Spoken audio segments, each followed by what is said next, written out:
नमस्कार, knocking-news.com में आपका स्वागत है। मैं हूं गिरिजेश वशिष्ठ।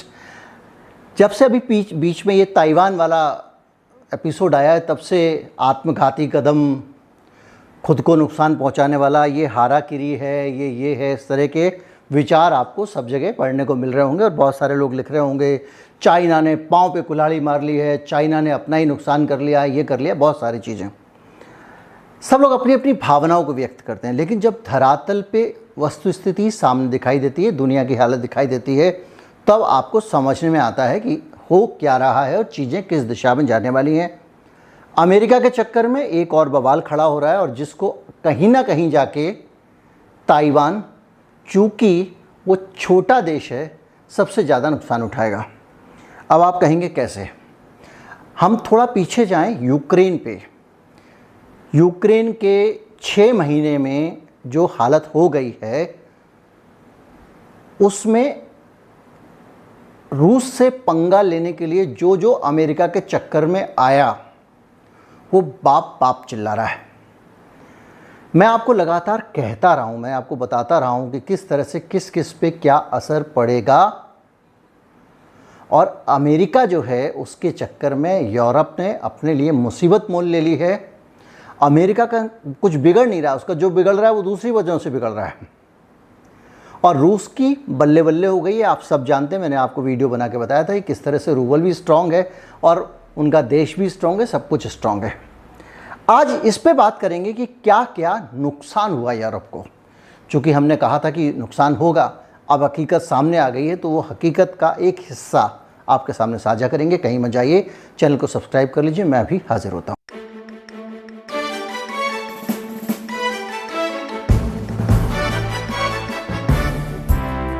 मैंने आपको बताया था कि कैसे गैस की टोंटी यूरोप की बंद कर दी, नल का धीमा कर दिया है रूस ने। और बाकायदा रूस की जो सप्लाई कंपनी है, उसने अब तो ये कह दिया है कि रूस यूक्रेन वाले हालात का हवाला देते हुए कि अब हम आपको इससे ज़्यादा गैस नहीं दे पाएंगे। इनके टरबाइन कुछ अटके हुए थे कनाडा में, तो रूस ने कहा भैया वहाँ से, कनाडा से टरबाइन नहीं मिल रहा है, हम क्या करें, आपको सप्लाई कैसे दें, आप ही ने तो प्रतिबंध लगाए हैं। तो जट से प्रतिबंध हटा के कहा गया ठीक है, उनके टरबाइन रिलीज़ कर दो। टरबाइन रिलीज़ करवा लिए। उसके बाद भी गैस की रफ्तार धीरे धीरे बढ़ा रहा है, और धीरे धीरे बढ़ा नहीं रहा है, बल्कि गैस की रफ्तार को कर दिया है कुछ ज़्यादा ही कम। 40% जो ऊर्जा की आवश्यकता है यूरोप की, वो रूस की गैस पूरा करती है, और बाकी के 60% में परमाणु बिजली घर से लेके बहुत सारी चीज़ें हैं। और अब रूस ने अपने इस कंट्रीब्यूशन को 15% तक ला दिया। यानी दूसरे शब्दों में कहें तो 60% के करीब गैस की सप्लाई कम कर दी है। ये तो आंकड़ा हुआ। अब ज़मीनी हकीकत देखें तो हुआ ये है कि मैं एक एक देश की हालत बताता जाता हूँ आपको। तो जर्मनी जो है, उसकी हालत ये है कि रूस से जब गैस की कमी हुई है सप्लाई की, उसका सीधा असर जर्मनी पे पड़ा है। और वहाँ पे बिजली का जो उत्पादन था, श्रीलंका में बिजली का उत्पादन कम हुआ था, एकदम से ड्रॉप कर गया है। यानी जर्मनी में बिजली नहीं बन रही है, और इसके चलते जो सप्लाई है बिजली की, ऑब्वियसली जब उत्पादन नहीं होगा तो उस पर भी संकट आएगा। और सार्वजनिक जगहों पे, पब्लिक प्लेसेस पे लाइट बंद करने को कह दिया गया है कि आप, आदेश दिया है सरकार ने, ताकि ज़्यादा लाइट ना इस्तेमाल करें, क्योंकि बिजली कम हो रही है। और कई बड़ी जो बिल्डिंग्स हैं, मल्टी स्टोरीज़, उसमें जो हीटिंग के लिए जिस तरह के जो उपकरण लगे हुए थे, कहा गया है कि इसको बंद कर दीजिए आप।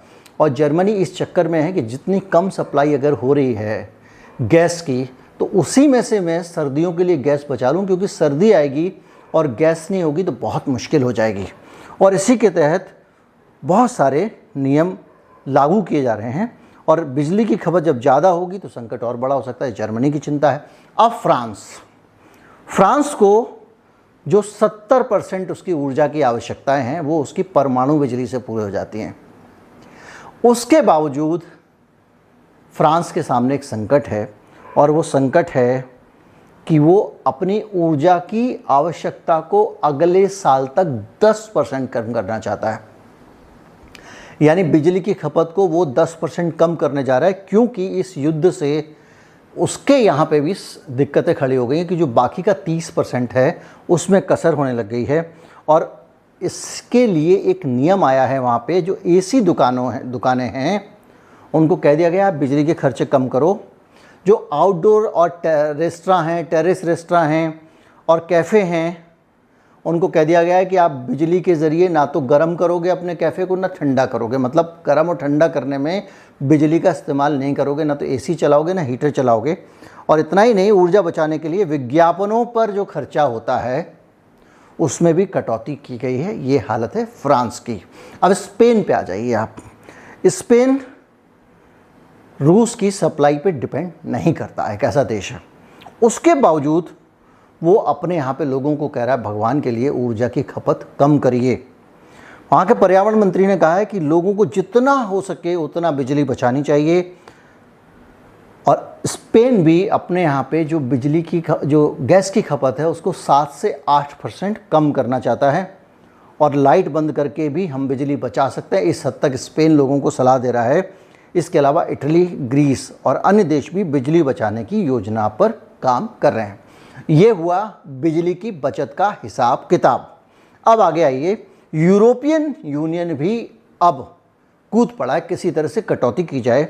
और उसका जो मकसद है वो ये है कि सर्दियों के लिए जितना ज़्यादा हो सके बिजली बचाई जाए। इसलिए जहाँ बिजली बनती है, जहाँ नहीं बनती है, उन सब को कहा जा रहा है कि भैया कम खर्चा करो और गैस को इकट्ठा करो, ताकि सर्दियों में जब हमको गैस की ज़रूरत होगी घर गर्म करने के लिए, तब हम ठंड से मर ना जाए, क्योंकि पीछे से सप्लाई कम आ रही है।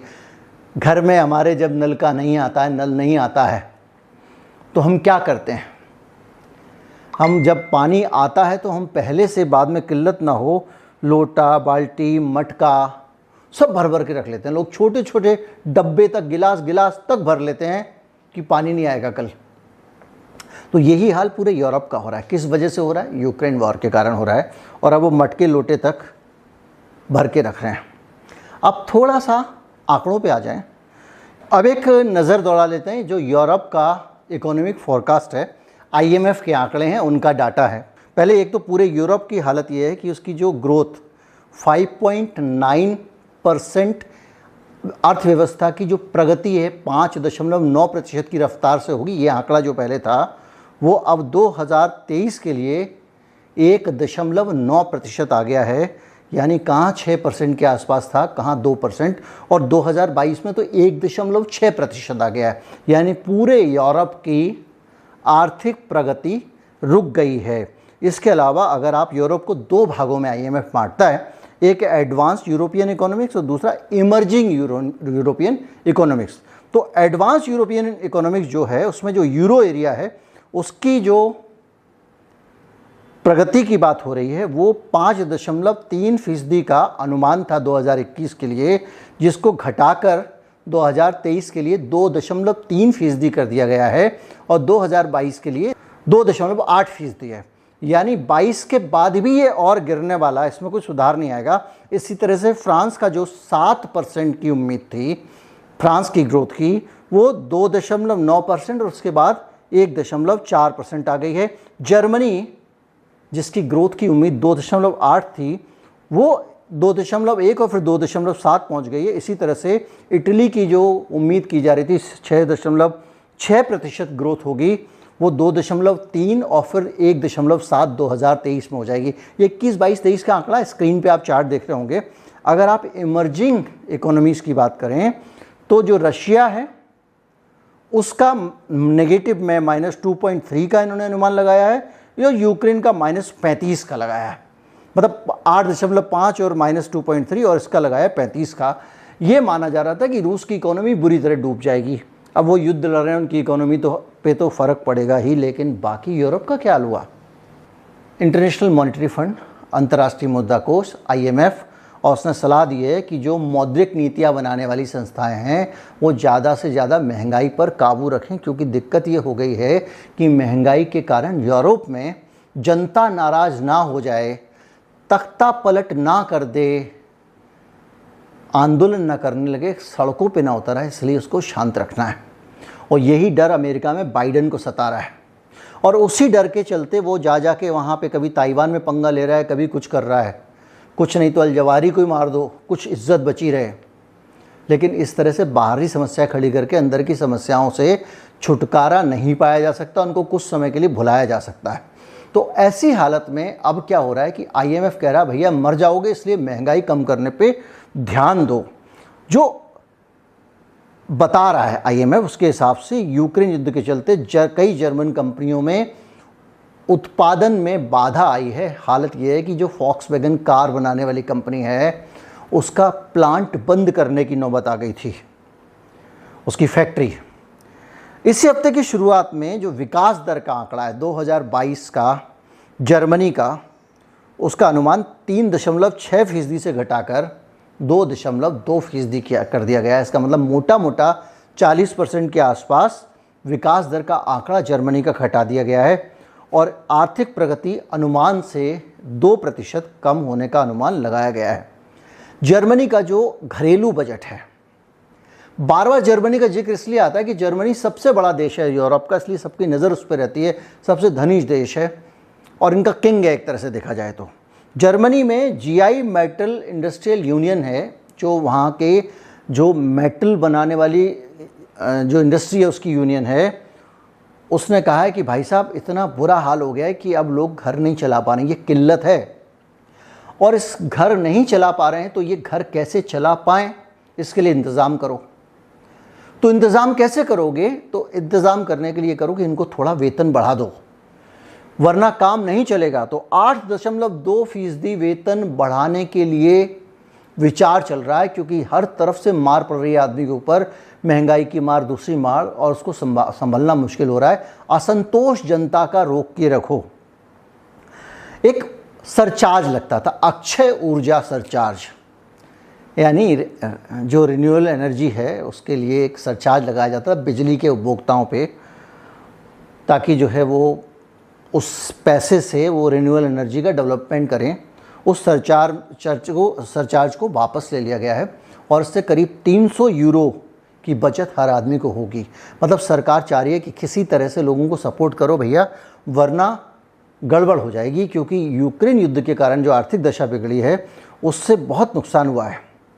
1997 के बाद यूरो जोन में देश की महंगाई हाईएस्ट लेवल पे पहुंच गई, ये भी IMF का आंकड़ा है। इस दौरान ऊर्जा की कीमतें 39.7% तक बढ़ी हैं, यानी 40% एनर्जी की कीमतें बढ़ी हैं।